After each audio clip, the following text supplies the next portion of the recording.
Next sutta is 6.2.19. Once, when the Exalted One was staying in the brick hall at Nadika, he addressed the monks, saying, "Monks." "Lord," they replied. And the Exalted One said, "Monks, mindfulness of death, when developed, made to increase, is very fruitful, great in weal, merging in the deathless, having the deathless as consummation. Monks, develop mindfulness of death more." And when he had spoken thus, a monk said to him, "I, Lord, develop mindfulness of death." "How so, monk?" "Herein, Lord, such is my thought. Were I day and night to abide mindful of the Exalted One's word, much would be done by me. Thus, Lord, I develop mindfulness of death." And another said, "I too, Lord, develop mindfulness of death." "How so, monk?" "Herein, Lord, such is my thought. Were I day long to abide mindful of the Exalted One's word, much would be done by me." And another said, "Such is my thought. Were I to abide mindful just so long as I eat an alms meal." And another said, "Were I to abide mindful as I munch and swallow 4 or 5 morsels of food." And another said, "As I munch and swallow only 1 morsel of food." And another said, "I too, Lord, develop mindfulness of death." "How so, monk?" "Lord, such is my thought. Were I to abide just so long as I breathe in and out, or breathe out and in, mindful of the Exalted One's word, much would be done by me. Thus, Lord, I develop mindfulness of death." And when he had spoken thus, the Exalted One said to the monks, "Monks, the monk who makes mindfulness of death, who develops mindfulness of death thus, were I day and night to abide mindful of the Exalted One's word. Or he who thinks thus, were I day long to abide mindful of the Exalted One's word. Or the one who thinks, as I eat an alms meal, or as I munch and swallow 4 or 5 morsels of food, mindful of the Exalted's words, much would be done by me. Those monks are said to live indolently. Slackly they develop mindfulness of death for the destruction of the asavas. But the monk who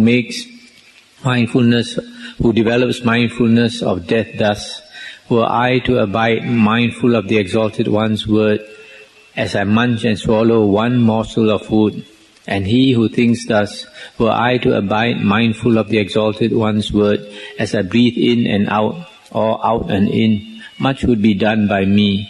These monks are said to live earnestly. Keenly they develop mindfulness of death for the destruction of the asavas.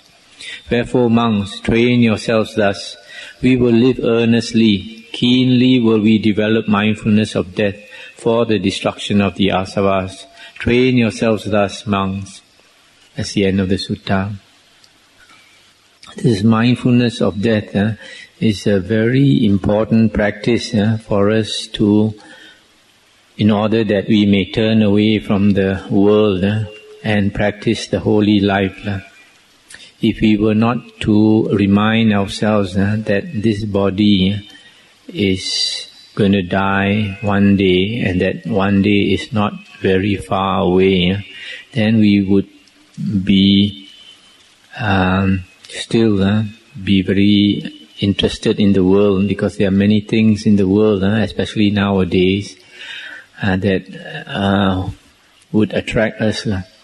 But it is only because we keep reminding ourselves that death would come in the not too distant time that we have this earnestness, this incentive to practice the holy life. You notice the Buddha said about develop,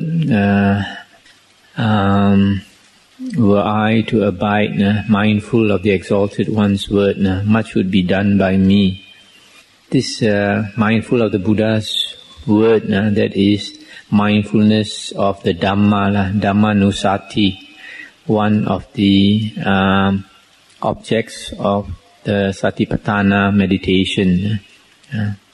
And in this sutta we can see that this Dhammanusati in the Satipatthana Sutta, some people translate it as contemplating the thoughts, but here it would seem to be Dhamma is the Buddha's words, contemplating the Buddha's words, because by contemplating the Buddha's words, the discourses of the Buddha, that is one way to become enlightened or become an Arya.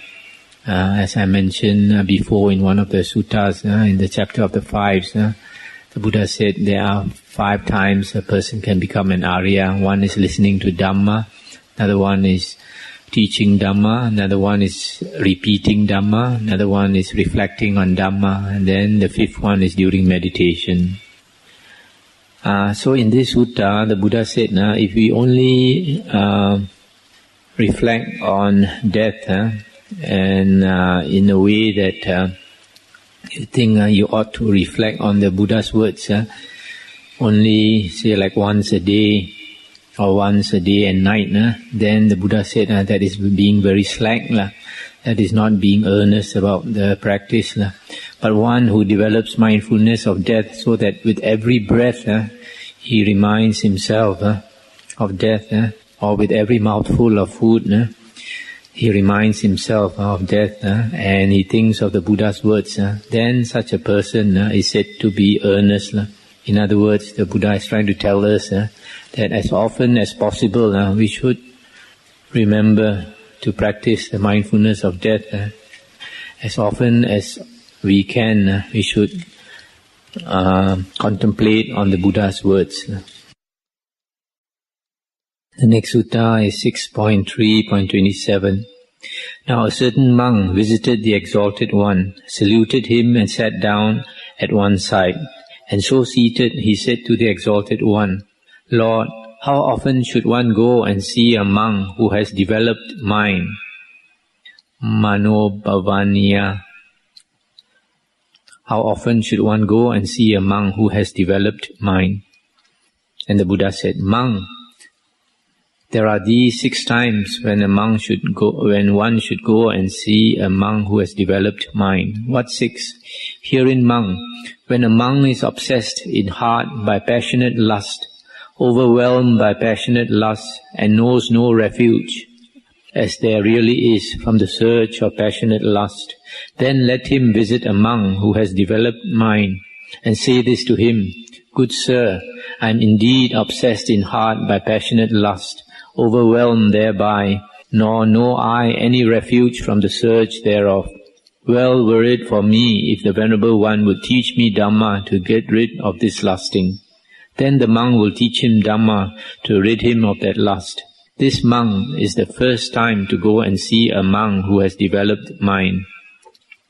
Again, when in heart he is obsessed by ill will, or sloth and torpor, or restlessness and worry, or doubt, is overwhelmed thereby, nor knows a refuge from the surge thereof, then let him visit a monk who has developed mind, and say, Good sir, I am obsessed in heart by this and that, nor know I any refuge from the surge thereof. Let the Venerable One teach me Dhamma. And he does so. This monk is the 2nd, 3rd, 4th and 5th time to go and see a monk who has developed mind. Moreover, monk, when from some object as he concentrates thereon, there comes not to him at intervals asava destruction, nor knows he that object, nor realizes it, then let him visit a monk who has developed mind and say, Good sir, from this object as I concentrate thereon, there comes not to me at intervals asava destruction, nor know I this object, nor realize it. Well were it for me if the Venerable One would teach me Dhamma to the end that I may destroy the asavas. Then the monk will teach him Dhamma to destroy the asavas. This monk is the 6th time to go and see a monk who has developed mind. That's the end of the sutta.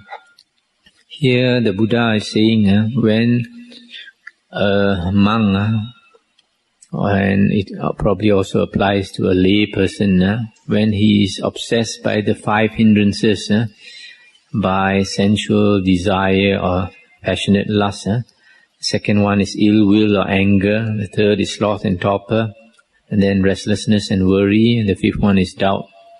If you have these, if he's very much disturbed by these hindrances, then he should go and seek advice from a monk who has overcome these 5 hindrances, one who has attained one-pointedness of mind.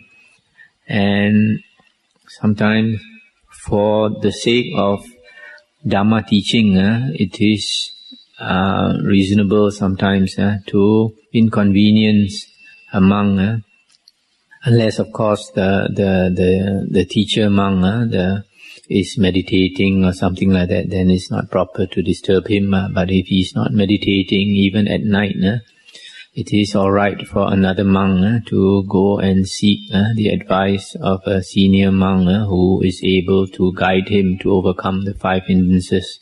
And the 6th one is he cannot grasp or understand the object of meditation. He's not adept at it, then he should go and ask for this advice. This monk who has developed mind, here is Mano Bhavaniya.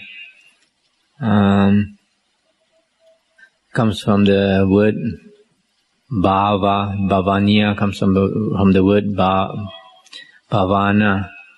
This word Bhavana is development.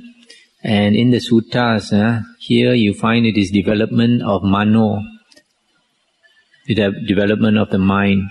In some other sutta, we came across samadhi, samadhi bhavana, development of samadhi.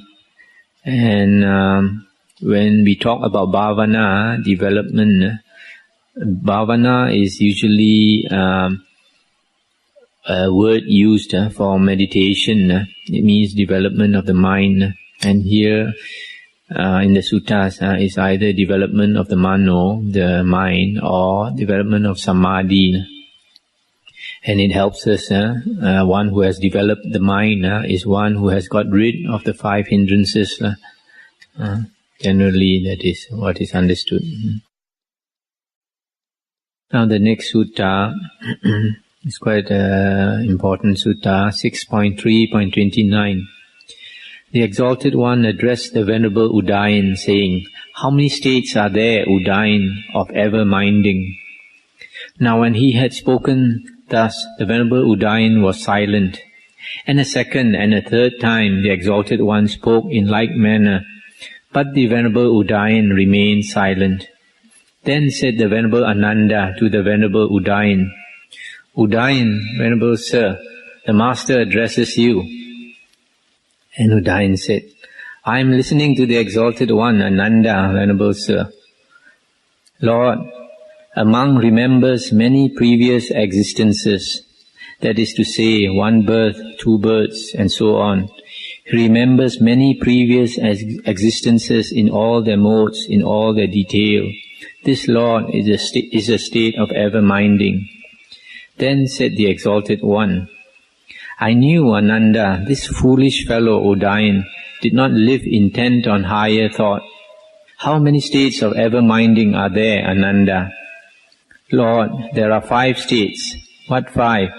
"Herein, Lord, a monk aloof from sensual desires enters and abides in the 1st jhana, the 2nd jhana, and the 3rd jhana. This state of ever-minding, Lord, thus made to increase, leads to dwelling at ease here and now. Again, Lord, he concentrates on the thought of light, fixes his mind on the thought of day. As by day, so by night. As by night, so by day. Thus, with mind neither hampered nor hindered, he makes his mind become radiant. This state of ever-minding, Lord, thus made to increase, leads to the gain of insight knowledge, jnana dasana.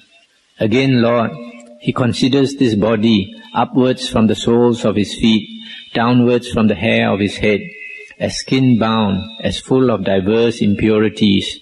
There are in this body the hair of the head, the hair of the body, nails, teeth, skin, flesh, sinews, bones, marrow, kidney, heart, liver, pleura, spleen, lungs, intestines, mesentery, belly or stomach, dung, bile, phlegm, pus, blood, sweat, fat, tears, grease or lymph, spittle, snot, synovial or oil of the joint, urine. This state of ever-minding Lord, thus made to increase, leads to the riddance of passionate lust. Again, Lord, suppose you see a body cast away in a cemetery, 1 day dead, 2 days dead, or 3 days dead, bloated, blue-black, a mass of pus. He compares his own body thus. This body too is subject thus. Thus it will come to be. This is not past. Or suppose he sees such a body being eaten by crows, ravens, vultures, dogs, jackals, vermin. He compares his own body in like manner. So too, a body that is a chain of bones with flesh and blood sinew-bound, or fleshless but blood bespattered, sinew-bound, or without flesh or blood, sinew-bound, or but bones scattered here and there, here a hand bone, there a foot bone, there a leg bone, here a thigh bone, here a hip bone, there a backbone, here a skull. Should he see a body cast away in a cemetery, the bones of which are white as a seashell, a heap of bones, a rotting, powdering mass, years old, he compares his own body thus. This body too is subject thus. Thus it will come to be. This is not past. This state of ever-minding Lord, thus made to increase, leads to the rooting out of the conceit, I am. Then Lord, putting by pleasure, a monk enters and abides in the 4th jhana. This state of ever-minding Lord, thus made to increase, leads to the complete penetration of the countless elements. Lord, there are these 5 states of ever-minding. Sadhu, sadhu, Ananda. Well done, Ananda. And hold too this 6th to be a state of ever-minding. Herein, Ananda, a monk goes out mindful, comes in mindful, stands mindful, sits mindful, lies down mindful, and is mindful in performing action. This state of ever-minding, Ananda, thus made to increase, leads to mindfulness and self-possession. That's the end of the sutta. This is a very good sutta. Here there are 5 states of ever-minding or mindfulness that Venerable Ananda said. The first one is the 3 jhanas, which leads to a dwelling at ease here and now. And the second one is he concentrates on the thought of light, fixes his mind on the thought of day, as by day, so by night, as by night, so by day. Thus with mind neither hampered nor hindered, he makes his mind become radiant. And this leads to insight knowledge. So you see, this is the best condition for a person to obtain jnana dasana. Seeing, sometimes it's translated as seeing and knowing, sometimes it's translated as insight knowledge. So from here you can understand the purpose of samadhi, the purpose of jhana, why jhana is very often stressed in the Buddha's discourses. And the reason is jhana literally is a state of mental incandescence when the mind becomes very bright. And here we know why the Buddha wants us to cultivate the mind very bright, because it leads to insight knowledge. If the mind is dull, it's not bright, it does not lead to insight knowledge. Then the third thing that Venerable Ananda mentioned is the meditation on the 32 parts of the body. And here it is said that the meditation on the 32 parts of the body leads to the riddance of passionate lust. Lust is abandoned this way. This meditation on the 32 parts of the body is both a samatha and a vipassana practice, a tranquilization practice as well as a contemplation practice. In the earlier sutta we read, Anguttara Nikaya 2.3.10, it is said that samatha leads to the riddance of passionate lust. Samatha, just plain samadhi itself, when the mind becomes very strong, very strongly concentrated, the hindrances are abandoned, and passionate lust is one of the hindrances. So this is another way to get rid of passionate lust, by contemplation on the 32 parts of the body. Then the fourth one is meditation on the corpse, the different types of corpse. A corpse that is 3 days old, bloated, blue-black, a mass of pus, etc. Then when we think of this type of corpse, then we think of our own body. One day our body will also be like that, foul, smelling, rotting. Or few days later, it is broken up, eaten up by crows, vultures, dogs, worms, etc. So in the same way, we also think that one day our body will be like that. Or after some time, when most of the flesh is eaten up, then it is a chain of bones, with some flesh left, some blood left, and the sinews are still there, binding all the bones together. Or it is fleshless, no more flesh, but still some blood on it, and the sinews are still there, binding, holding all the bones together.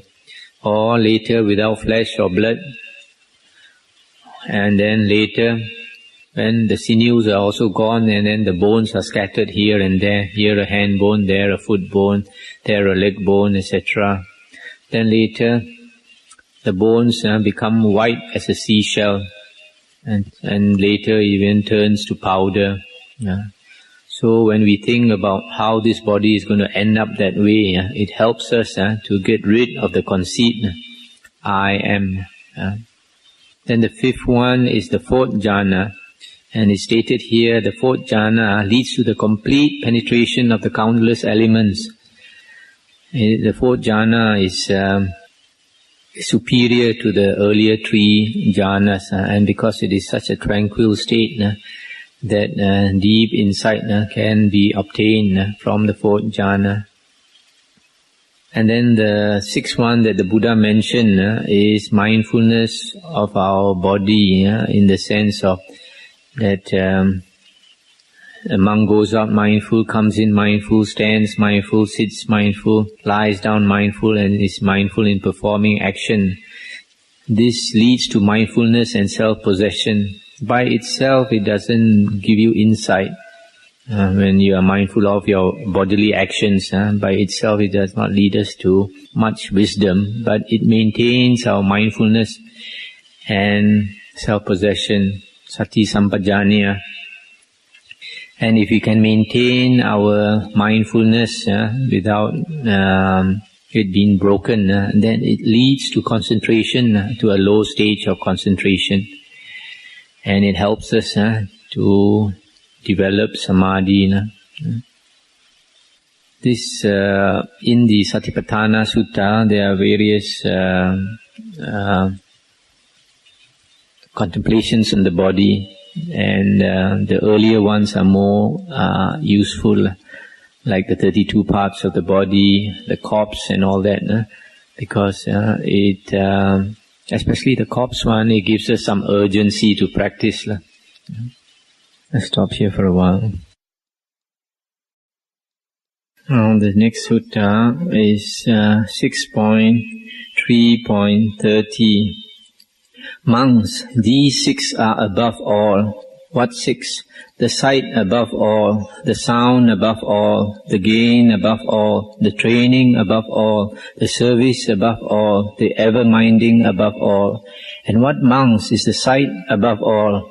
Herein monks, some go and to see the treasures, the elephant, the horse, the gem, to see diverse things, to see some recluse or Brahmin wrong in view, treading the wrong path. And is that the sight, monks? No, I say it is not. It is indeed a mean sight, common, vulgar, un-Aryan, not well-founded, leading not to world weariness, dispassion, ending, calm, knowledge, awakening, nibbana. But some, endowed with faith and piety, sure in trust, go to see the Tathagata or the Tathagata's disciple. That, monks, is the sight above all sights for purging man, overcoming grief and woe, clearing away ill and pain, winning truth, and realizing Nibbana. I mean going to see the Tathagata or his disciple, endowed with faith and piety, sure in trust. This, monks, is called the sight above all. Herein is the sight above all. And what, monks, is the sound above all? Herein, monks, some go to hear the sound of the drum, the lute, the sound of song, to hear diverse things, to hear the Dhamma of some recluse or Brahmin, wrong in view, treading the wrong path. And is that the sound, monks? No, I say it is not. It is indeed a mean sound. Common, vulgar, un-Aryan, etc. But some, endowed with faith and piety, sure in trust, go to hear the Tathagata's Dhamma or his disciples. That, monks, is the sound above all sounds for purging man. I mean going to hear the Tathagata's Dhamma or his disciples' Dhamma or his disciples.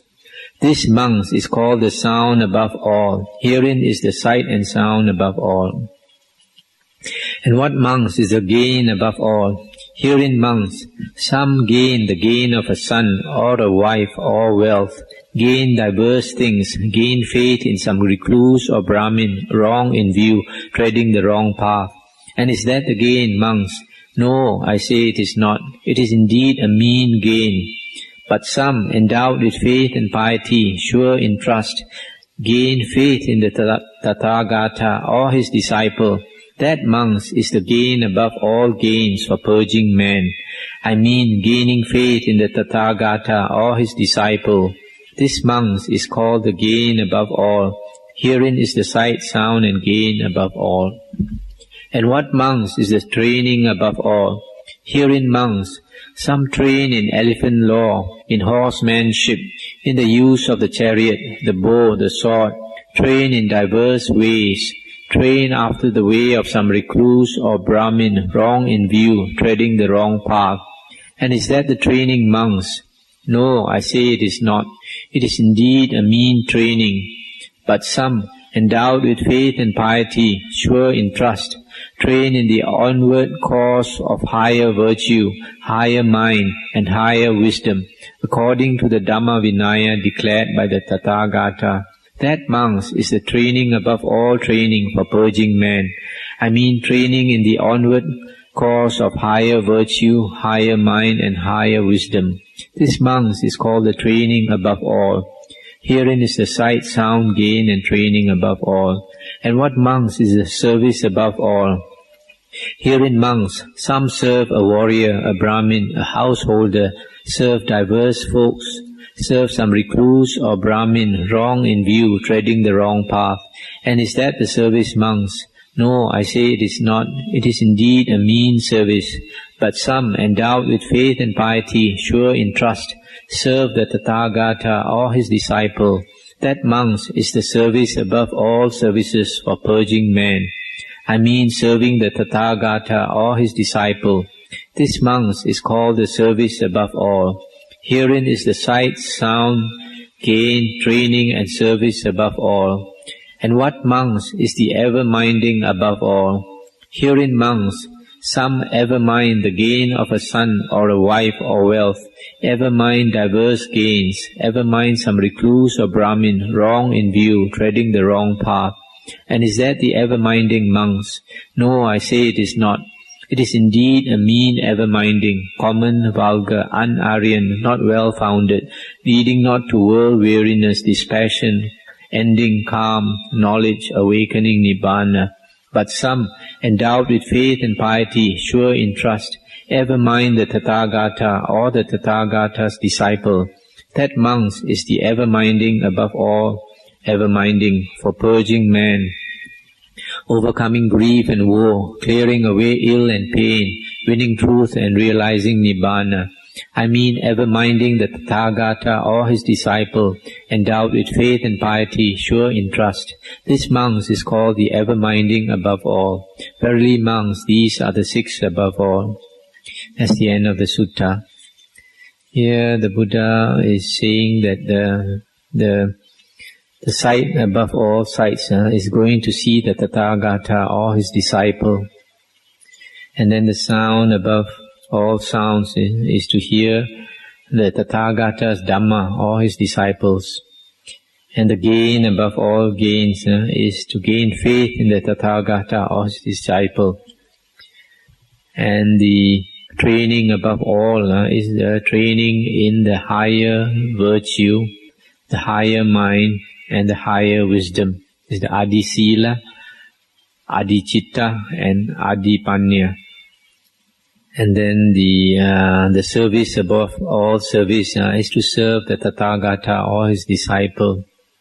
And the ever-minding above all, that is remembering, is to ever mind the Tathagata or the Tathagata's disciple. You see, the Buddha is saying the right path leads to world weariness, dispassion, ending, calm, knowledge, awakening, nibbana. If we practice anything that leads to greater passion for the world, greater excitement for the world, that is not the spiritual path, not the holy path. It is a path that leads to enjoyment of the world, which ends in more dukkha. But the path that leads to weariness of the world is a path that leads to dispassion for the world, and that is a path that leads ultimately to the greatest happiness.